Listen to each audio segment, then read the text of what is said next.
காரியத்திற்கும் தானே கர்த்தா என்பதை காட்டிக் கொடுக்கும் விதமாக சம்ஹார அக்னியை தன்னுடைய இடது மேற்கரத்திலே ஏந்தியபடி உயிர்கள் நல்ல பக்குவ நிலை அடையும் வரையிலும் மறைத்து மறைத்து தானே திரோதானம் என்ற செயலையும் செய்பவன் என்பதை காண்பிக்க, அறியாமையின் வடிவமான அந்த குள்ள பூதத்தை அபஸ்மாரனை கீழே போட்டு அவன் மேலே வலது திருவடியை வைத்து அழுத்தி ஊன்றிய நிலையிலும் அருளும் திறம் தன் ஒருவனுக்கு மட்டுமே உண்டு.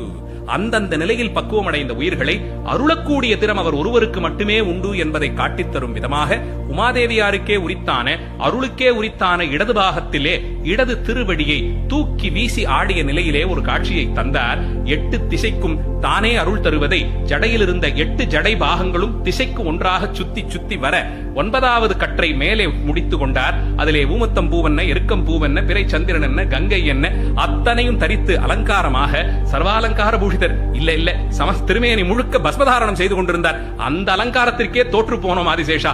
அப்படி ஒரு அலங்காரத்தோடு பூத்த அந்த முறுவல் எந்த நிலை வந்தாலும் நான் இருக்கிறேன்னு காட்டிக் கொடுப்பதற்கு அந்த திருவடியை பார்ப்பதா, அபயம்னு சொன்ன அந்த திருக்கையை பார்ப்பதா, சிரித்து இருக்கக்கூடிய அந்த சிரிப்பை பார்ப்பதா, ஒவ்வொருத்தருக்கும் அவரவர்கள் அளவிலே நான் இருக்கிறேன் கவலைப்படாதேன்னு காட்டிக் கொடுக்க அவயவங்கள் தோறும் அழகிற்கு இலக்கணமாய் காட்சி தந்தார். அழகி அருகிலேயே அம்பிகை சிவாகம வல்லியாக சிவகாம சுந்தரியாக நின்ற நிலை ஆதிசேஷா. இதை நினைக்குந்தோறும் இன்பம் பெருகும்.